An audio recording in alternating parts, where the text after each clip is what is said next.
This is Social Intercourse. I'm Erin Kilbane, and we're here on 73 Wave Street down in Staten Island. I'm sitting with Kevin Mahoney, who's a fellow artist. Kevin, why don't you tell a little bit about yourself? Okay, like you said, my name's Kevin Mahoney. I'm a street artist, maker, IT guy, pretty much all around tinkerer. Yeah, that's a good way to put it, tinkerer. So specifically, what would you like, if you had to tunnel one trade, what do you think you most relate to? I think I most relate to the street art piece. So I started when I was 9 years old, in just straight graffiti, little kid, wanted to mess stuff up. I continued, all through my teens and into my 20s. When I was 21, me and my friend Chris started Robots Will Kill, which is a art, which is a art and graffiti website. We've been doing that for 13 years now. Wow. And we have over 70,000 graffiti images and artist interviews, and we've just kind of rebooted the whole thing. So. That sounds, I mean, I've seen some of your stuff places, like, you still tag, no? No. Did you receive training at all? Did you go to school for this, or like, how did you get started? Actually, it's funny, I was just talking to my girlfriend about this last night. I've never taken an art class. Really? In my life. So my training was drawing in my notebooks while I was supposed to be paying attention to like biology or something. And just really going out there and doing it, seeing what other people were doing. And when you're first starting out, you pretty much bite everybody's stuff until you develop your own voice. Picasso said, steal like an artist. So do you have a goal with all of your projects, or?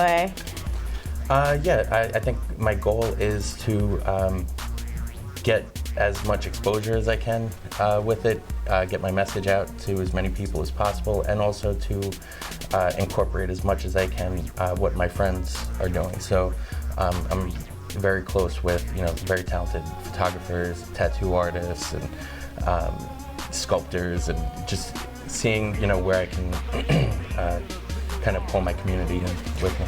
That's so funny that you mentioned that, because one of the questions down the line here is it about being famous for you, or is it about just getting your message out to the public? I'm sorry, go ahead. So when it first, when you're first starting out, especially in graffiti, it's about getting your name out there and getting fame. And for me, it's kind of evolved to the point where I very rarely, if ever, talk on camera. And it's really more about getting my message out there and kind of building this social identity and the things that I want to accomplish with my life. So I think social like marketing and interaction with media is like kind of important now down the line, like opposed to what it used to be. So I think when you said evolved, I think that's a really good word to describe kind of the timeline of an artist. Does what the public want affect your work? No. So it's just purely, this is what I want to do. It's, when and that's kind of the reason why I have a day job. So I work in IT during the day. It also happened to be something that I was talented in and I could make money doing. So I avoided the art as profession road because I didn't want to hinge whether or not I could pay my rent on whether or not someone buys a piece. I knew that there would be a temptation there to start making things that people wanted to buy instead of what I wanted to create. So I avoided that entirely. So I get kind of carte blanche now where whatever I make is exactly what my vision for it was because my bills are already paid. Well, that's incredibly smart, and obviously I did the wrong thing. So why don't you tell us a little bit about the project that we just collaborated on? It's called Common. It's short for Community Monitors. It started out in a hackathon that we had over at the Staten Island Makerspace, 450 Front Street, Unit B.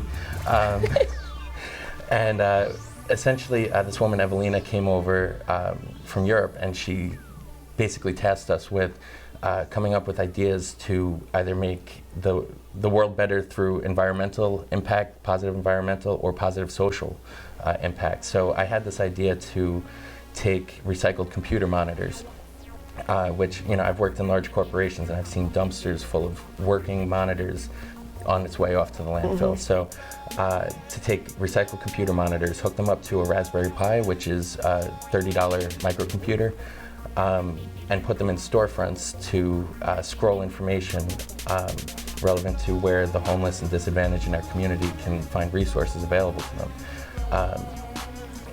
Your collaborative piece comes into play where I started thinking about, well, what's the upside for these stores and organizations to want to put these monitors in other than just good karma? And I immediately thought about adding aesthetic value. So I don't have a lot of money, I don't have a lot of material or resources, but what I do have access to is a lot of very talented, generous artists.